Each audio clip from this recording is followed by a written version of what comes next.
So today's topic is fluorescence spectroscopy. So fluorescence को समझने के लिए सबसे पहले हम समझते हैं फ्लोरोसेंस के बारे में कि फ्लोरोसेंस होती क्या है। फ्लोरोसेंस सिंपल एक चीज़ है कि जिसमें हम सैंपल के ऊपर हम क्या करते हैं, इलेक्ट्रोमैग्नेटिक रेडिएशंस को फॉल करते हैं। अब ये इलेक्ट्रोमैग्नेटिक रेडिएशंस जब सैंपल पे फॉल करती हैं तो ये सैंपल क्या करता है, उनको रेडिएशंस को एब्जॉर्ब करता है और इसके इलेक्ट्रॉन अपने ग्राउंडेड स्टेट से एक्साइटेड स्टेट में चले जाते हैं। क्या हो रहा है, इलेक्ट्रोमैग्नेटिक रेडिएशन जब किसी सैंपल के ऊपर फॉल करती है तो ये सैंपल उन रेडिएशंस को एब्जॉर्ब करता है। एब्जॉर्प्शंस के बाद उसके इलेक्ट्रॉन्स ग्राउंडेड स्टेट से एक्साइटेड स्टेट पे चले जाते हैं। अब यहाँ पे एक्साइटेड स्टेट में जो इलेक्ट्रॉन गए वो अनस्टेबल होंगे, उनका कुछ लाइफ टाइम होगा और वो वापस से ग्राउंड स्टेट में आएंगे ही आएंगे। तो जब वो एक्साइटेड स्टेट से वापस ग्राउंड स्टेट में आएंगे तो वो एक एनर्जी की फॉर्म में लाइट एमिट करेंगे जो इलेक्ट्रोमैग्नेटिक रेडिएशंस ही होंगी। यहाँ पे पहले क्या करेगा, वो एब्जॉर्प्शंस करेगा।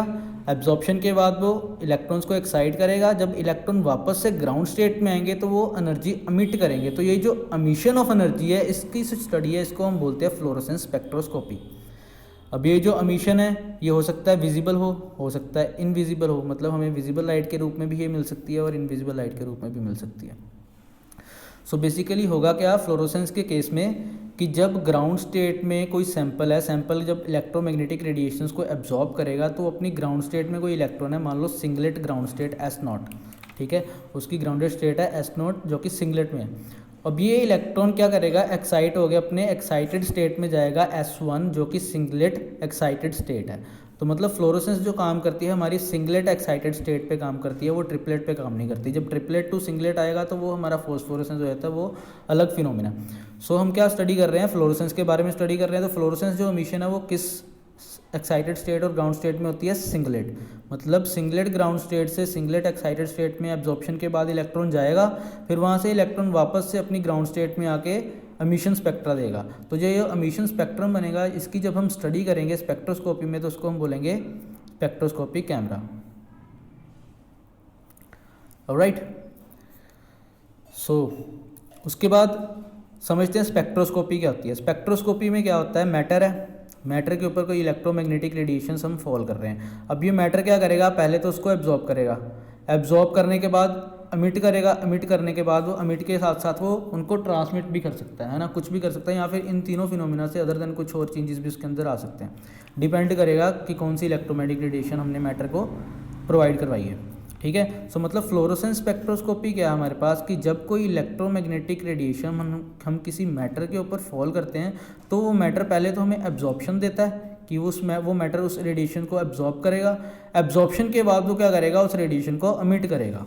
सो मतलब फ्लोरोसेंस स्पेक्ट्रोस्कोपी क्या है कि जब इलेक्ट्रोमैग्नेटिक रेडिएशंस में हम मैटर के ऊपर फॉल करते हैं तो वो मैटर पहले एब्जॉर्प्शन देता है, उसके बाद वो एमिशन देता है, और यही इसका प्रिंसिपल है।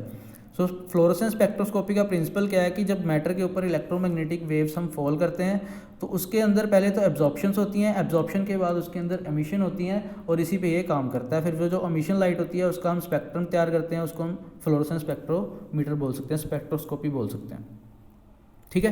तो ये तो था हमारा बेसिक्स चीज़ें फ्लोरोसेंस के बारे में। अब इसकी इंस्ट्रूमेंटेशन पे आते हैं। सो फ्लोरोसेंस की इंस्ट्रूमेंटेशन क्या है, सबसे पहले हमारा लाइट सोर्स, उसके बाद एक मोनोक्रोमेटर, मोनोक्रोमेटर के जस्ट सामने सैंपल के नीचे हमारा मोनोक्रोमेटर 2, उसके बाद डिटेक्टर, देन डिस्प्ले, ठीक है। ये सिंपल सी इंस्ट्रूमेंटेशन है इसकी। अब लाइट सोर्स कौन सा है हमारा, जेनॉन का, जेनॉन लाइट सोर्स है। इसकी वेवलेंथ कितनी है, 250 to 800 नैनोमीटर। अब ये लाइट सोर्स क्या करेगा, बीम ऑफ लाइट पास करेगा, इस मोनोक्रोमेटर के ऊपर फॉल करेगा। अब ये मोनोक्रोमेटर का काम क्या होता है, मोनोक्रोमेटर का काम है कि ये जो बीम ऑफ लाइट आ रही है इसमें से इसने उस पर्टिकुलर वेवलेंथ को अपने में से पास कराना है जो हमें चाहिए, ठीक है। मतलब ये मोनोक्रोमेटर बोल दो, इसको फिल्टर बोल दो, कुछ भी बोल दो। ये क्या करेगा, उन सिग्नल्स को, जो उन रेडिएशंस को फिल्टर करेगा, जो रिक्वायर्ड वेवलेंथ की रेडिएशन होगी सिर्फ उसी को अपने में से पास करवाएगा, ठीक है, बाकी को ये यहीं पर रोक लेगा। सो इस मोनोक्रोमेटर का काम पता चल गया कि क्या काम है। अब ये लाइट सोर्स यहाँ से कहाँ जा रही है, सैंपल के ऊपर जा रही है। सैंपल को हमने किस में लिया है, कर्वेट में लिया है। कर्वेट का काम क्या है वो आपको वर्किंग में बता रहा हूँ भी कि कर्वेट में क्या है कि जैसे हमने इस सैंपल के ऊपर जो मोनोक्रोमेटर से लाइट आई सिंगल वेवलेंथ की जो हमें रिक्वायर्ड थी, इस सैंपल के ऊपर स्ट्राइक करी। अब सैंपल ने क्या करा, उस लाइट को कुछ एब्जॉर्ब कर लिया। वो सारी की सारी लाइट तो एब्जॉर्ब करेगा नहीं, जितने अमाउंट ऑफ लाइट वो एब्जॉर्ब करेगा वो करेगा, बाकी की लाइट क्या करेगी, यहाँ से सीधा डायरेक्टली पास हो जाएगी। अगर हम सैंपल के डायरेक्ट सामने यहाँ पे दूसरा मोनोक्रोमेटर लगा दें, कर्वेट ना लगाएं, तो क्या होगा कि फिर पहले जो एब्जॉर्प्शन हो रही है, एब्जॉर्प्शन में कुछ लाइट एब्जॉर्ब कर रहा है, बाकी की सीधी सीधी निकल रही है। अब एब्जॉर्प्शन के बाद ये क्या करेगा, एक्साइट होगा, है ना। एब्जॉर्प्शन के बाद ये ग्राउंड स्टेट से एक्साइटेड स्टेट में जाएगा। अब एक्साइटेड स्टेट से वापस ग्राउंड स्टेट में भी आएगा। जब ये ग्राउंड स्टेट में आ रहा तो ये लाइट एनर्जी एमिट कर रहा है। तो अगर ये इसी फॉर्म में अगर हम दूसरा मोनोक्रोमेटर लगा दें कि जो सैंपल अपनी लाइट एमिट कर रहा है वो भी इसी डायरेक्शन में कर रहा है, तो यहाँ पे दो लाइट्स चली जाएंगी। एक तो ये जो सोर्स मोनोक्रोमेटर भेज रहा है, सैंपल एब्जॉर्ब कर रहा है कुछ, बाकी को वो सीधा सीधा निकाल दे रहा है। जब सैंपल अपनी लाइट एमिट कर रहा है वो भी इसी डायरेक्शन में निकाल देगा, तो ये दोनों लाइट आपस में क्या हो जाएंगी, मिक्स हो जाएंगी। तो उससे क्या होगा, हमारा जो स्पेक्ट्रोस्कोपी आएगी वो कुछ और ही बन जाएगी। ठीक है, तो मतलब वो सही नहीं आएगी। तो कर्वेट का काम क्या है, यहाँ पे कर्वेट क्या करता है, सैंपल, ये वाली जो लाइट आ रही है सैंपल के ऊपर जो स्ट्राइक कर रही है एब्जॉर्प्शन के लिए, और ये जो लाइट एमिट कर रहा है वो, इन दोनों में 90 डिग्री का एंगल बना देता है, ताकि ये जो लाइट आ रही है वो जो कुछ एब्जॉर्ब हो रही है, जो एब्जॉर्ब नहीं हो रही है वो सीधा सीधा निकल जाए, और जो सैंपल एमिट कर रहा है वो 90 डिग्री पे नीचे को आए, ताकि ये दोनों आपस में मिक्स ना हो। तो हमें जो डिजायर्ड लाइट चाहिए सिर्फ वही मिले। तो ये दूसरा मोनोक्रोमेटर हमारा क्या आ जाएगा, एमिशन मोनोक्रोमेटर। और ये पहला मोनोक्रोमेटर हमारा एक्साइटेशन मोनोक्रोमेटर था, यही है ना। इस लाइट से हम क्या कर रहे हैं, सैंपल को एक्साइट कर रहे हैं, उसको एक्साइटेड स्टेट पे भेज रहे हैं। फिर एक्साइटेड स्टेट पे आने के बाद वो वापस से क्या कर रहा है, अपना एक्साइटेड स्टेट से नीचे को आ रहा है, मतलब वो दूसरे मोनोक्रोमेटर में से पास कर रहा है। फिर यहाँ से जब ये पास करेगा ये किसके ऊपर जाएगा, डिटेक्टर के ऊपर। अब यहाँ पे डिटेक्टर कौन सा ले रहे हैं हम, फोटो मल्टीप्लायर ट्यूब्स। अब फोटो मल्टीप्लायर ट्यूब्स का क्या काम है कि ये जो सिग्नल ये डिटेक्ट करेंगे, ये क्या कर देंगे, इनको मल्टीप्लाई कर देंगे, और इन सिग्नल्स को किस में कन्वर्ट कर देंगे, इलेक्ट्रिकल सिग्नल्स में। फिर ये जो इलेक्ट्रिकल सिग्नल्स हैं ये वापस कहाँ पे जाएंगे, हमारे डिस्प्ले के पास जाएंगे, जो कि हमारी रीड आउट डिस्प्ले भी हम जिसको बोल सकते हैं। ठीक है, ROD। यहाँ पे क्या होगा, जो सिग्नल्स निकले हैं इलेक्ट्रॉनिक सिग्नल, वो हम स्टडी कर लेंगे। ये थी इसकी वर्किंग। सो वर्किंग एक बार फिर से देख लेते हैं। यहाँ पे लाइट सोर्स है, लाइट सोर्स हमने ज़ेनिन का लिए, जिसकी वेवलेंथ 250 to 800 नैनोमीटर होती है। तो ये जाएगा हमारा सीधा मोनोक्रोमेटर पे। मोनोक्रोमेटर क्या करेगा, डिजायर्ड वेवलेंथ ऑफ लाइट को पास करेगा अपने अंदर, और बाकी को वहीं पे रोक लेगा। फिर सैंपल क्या करेगा, सैंपल कुछ लाइट एब्जॉर्ब करेगा जितनी उसको करनी है, बाकी की वो अपने अंदर से बाहर निकाल देगा, सिंपल पास कर देगा। फिर जो लाइट एब्जॉर्ब कर रही है उसकी वजह से क्या हो रहा है, सैंपल के इलेक्ट्रॉन्स एक्साइट कर रहे हैं। अब एक्साइटेशन के बाद वो वापस से नीचे आएंगे ग्राउंड स्टेट में। जब वो ग्राउंड स्टेट में आएंगे तो वो क्या करेंगे, लाइट एमिट करेंगे। तो ये कर्वेट क्या करेगा, इस लाइट और एमिट लाइट में एक 90 डिग्री का एंगल बनाएगा, ताकि हमें सिर्फ एमिशन लाइट मिल सके जो एमिट कर रहा है। मतलब हमने सिर्फ फ्लोरोसेंस देखनी है। तो फ्लोरोसेंस यही फिनोमेना है कि जो एमिशन ऑफ लाइट है, ये एमिटेड लाइट मोनोक्रोमेटर 2 में से पास होगी, जिसको हमने एमिशन मोनोक्रोमेटर का नाम दे दिया। फिर ये लाइट जाएगी डिटेक्टर के पास। डिटेक्टर हमने फोटो मल्टीप्लाई ट्यूब्स लगाई हैं, जिनका काम है इनको मल्टीप्लाई करना, सिग्नल्स को और इलेक्ट्रिक सिग्नल्स में कन्वर्ट करना। उसके बाद ये डिस्प्ले यूनिट पर भेज देगा उन सिग्नल्स को, और वहाँ पे हमें स्क्रीन के ऊपर डिस्प्ले मिल जाएगी कि इसमें क्या क्या चीज़ हो रही है। अब इस इंस्ट्रूमेंट से, इस वर्किंग से हम करते क्या, दो टाइप की एनालिसिस करते हैं। एक होती है क्वालिटेटिव एनालिसिस एंड एक होती है क्वांटिटेटिव एनालिसिस। अब what is qualitative and what is quantitative. Qualitative analysis होती है फॉर डिटेक्टिंग। हम जब हम डिटेक्ट करते हैं क्वालिटेटिव में कि जैसे मान लो कि सैंपल है, सैंपल के अंदर अभी डिफरेंट चीज़ें प्रेजेंट है। जैसे एक ये चीज़ है A, B एंड C। ठीक है, अब सैंपल के अंदर क्या है, A, B, C प्रेजेंट है। अब ये हमें पता कैसे चला, हमने इसकी क्वांटिटेटिव एनालिसिस की। मतलब कि क्वांटिटेटिव एनालिसिस से हम क्या कर सकते हैं कि सैंपल के अंदर जितनी चीज़ें प्रेजेंट है ना, उनको फाइंड कर सकते हैं। अभी सैंपल के अंदर क्या क्या प्रेजेंट है हमें नहीं पता, तो हम क्या करेंगे, इस सैंपल की फ्लोरोसेंस स्पेक्ट्रोस्कोपी में स्टडी करेंगे। हम इसकी क्वांटिटेटिव एनालिसिस करेंगे। क्वांटिटेटिव एनालिसिस से हमें ये पता चल जाएगा कि इसके अंदर कौन कौन से जो सब्सटेंसेस हैं वो प्रेजेंट है। अब क्वालिटेटिव एनालिसिस क्या होती है, अब अलग अलग सब्सटेंस, जैसे इसमें A, B, C सब्सटेंस मान लो हमें पता चल गया कि ये पड़े हैं सैंपल के अंदर, ये क्या होगा, इसकी क्वांटिटेटिव एनालिसिस। अब क्वालिटेटिव एनालिसिस क्या होगा कि जो A है वो किस कंसंट्रेशन में है, B किस कंसंट्रेशन में और C किस कंसंट्रेशन में। मतलब कि जो A प्रेजेंट है वो कहाँ कहाँ कितनी कितनी जगह कितने अमाउंट में प्रेजेंट है पूरे सैंपल में। ये हो जाएगी A की क्वालिटेटिव एनालिसिस। फिर B देख लेंगे कि B कितने अमाउंट में प्रेजेंट है, मतलब कंसंट्रेशन। ऐसे हम अलग अलग जितने भी सब्सटेंस हैं उनकी जब कंसंट्रेशंस को फाइंड करेंगे वो आ जाएगी हमारी क्वालिटेटिव एनालिसिस में।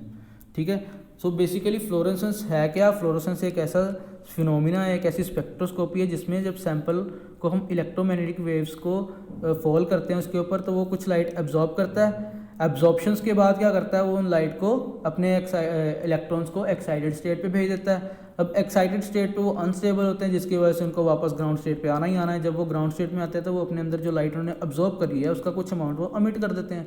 अब जो ये अमिट लाइट है इसको हम फ्लोरेसेंस स्पेक्ट्रोस्कोपी बोलते हैं, और वो इस वर्किंग से, इस इंस्ट्रूमेंट से हम कैलकुलेट कर सकते हैं किसी भी सब्सटेंस की अलग अलग। क्लियर। सो ये फिनोमेना बेसिकली आपको समझाने की कोशिश करी है कि एब्जॉर्प्शन, फिर एक चीज़ एब्जॉर्प्शन होती है, उसके बाद एमिशन होती है। एब्जॉर्प्शन कब होगी? जब सैंपल हमारी वेव्स को एब्जॉर्ब करेगा, एक्साइट होगा, एक्साइट होकर वापस ग्राउंड स्टेट में आएगा तो वो एमिशन हो जाएगी। ठीक है, ये तो था बेसिक्स इसका फ्लोरोसेंस के बारे में कि फ्लोरोसेंस स्पेक्ट्रोस्कोपी होती क्या है। ठीक है, अब आते हैं इसके एप्लीकेशंस पे। फ्लोरोसेंस की एप्लीकेशन क्या? पहली एप्लीकेशन है fluorescence spectroscopy is used in biochemical, medical and chemical research field. अब हमें पता है कि बायोकेमिकल या फिर ऑर्गेनिक लाइफ में कंपाउंड्स जो हैं वो काफ़ी ज़्यादा कॉम्प्लेक्स हैं, है ना। उसके अंदर कौन सी चीज़ प्रेजेंट है, किस अमाउंट में प्रेजेंट है, हमें नहीं पता। हम क्या कर सकते हैं? इस फ्लोरोसेंस स्पेक्ट्रोस्कोपी से उनको डिटेक्ट कर सकते हैं, उनकी क्वांटिटेटिव एनालिसिस कर सकते हैं। हमें पता चल सकता है कि जिस चीज़ के बारे में हम रिसर्च कर रहे हैं, क्या उसमें से जो हमें डिज़ायर्ड चीज़ चाहिए वो इसमें है, नहीं है, या इसमें क्या चीज़ प्रेजेंट है। तो ये सारी चीज़ें हम फ्लोरोसेंस से डिटेक्ट कर सकते हैं। दूसरी इसकी application to detect environment pollutants. अब इन्वायरमेंट पोल्यूटेंट्स को हम डिटेक्ट कर सकते हैं, जैसे कि पॉलीसाइक्लिक हाइड्रोकार्बन्स। हाइड्रोकार्बन्स क्या है? सिंपली हाइड्रोजन और कार्बन्स के कंपाउंड है जो कि पोल्यूटेंट का काम करते हैं हमारे इन्वायरमेंट में। तो हम क्या कर सकते हैं? इस फ्लोरोसेंस स्पेक्ट्रोस्कोपी से हमारे कौन कौन से पोल्यूटेंट हैं उनको हम डिटेक्ट कर सकते हैं। डिटेक्ट करने से हम क्या करते हैं? उनकी प्रिवेंशन कर सकते हैं, हमें उनसे कैसे क्योर करना है, उनको प्रिकॉशंस क्या देनी है, ये सब चीज़ें हम मतलब अपनी इन्वायरमेंट के लिए कर सकते हैं। तीसरा एप्लीकेशन क्या है? Blood and other substances are sometimes detect by the fluorescent reagent.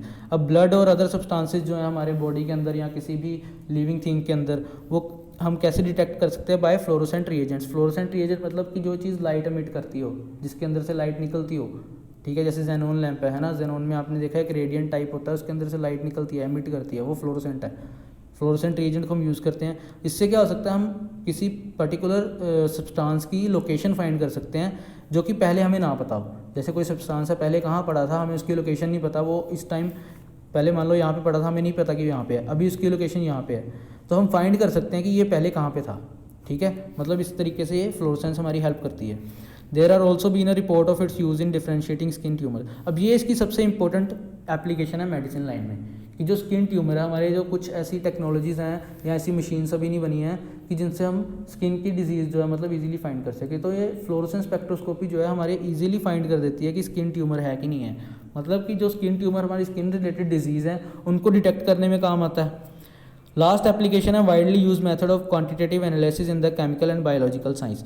अब केमिकल एंड बायोलॉजिकल साइंस में हम क्या करते हैं? क्वांटिटेटिव एनालिसिस करते हैं by the help of fluorescence spectroscopy. मतलब कि अब केमिकल कंपाउंड, बायोलॉजिकल कंपाउंड हमारी पता नहीं कौन कौन से पड़े हैं ना इन्वायरमेंट में, अब हम क्या कर सकते हैं? उनकी क्वांटिटेटिव एनालिसिस कर सकते हैं कि मतलब कौन कौन सा सब्सटेंस हमारे इन्वायरमेंट में, बायोलॉजिकल साइंस में, केमिकल में, हमारी रिसर्च फील्ड में हम फाइंड कर सकते हैं। ठीक है, सो ये था हमारे एप्लीकेशंस।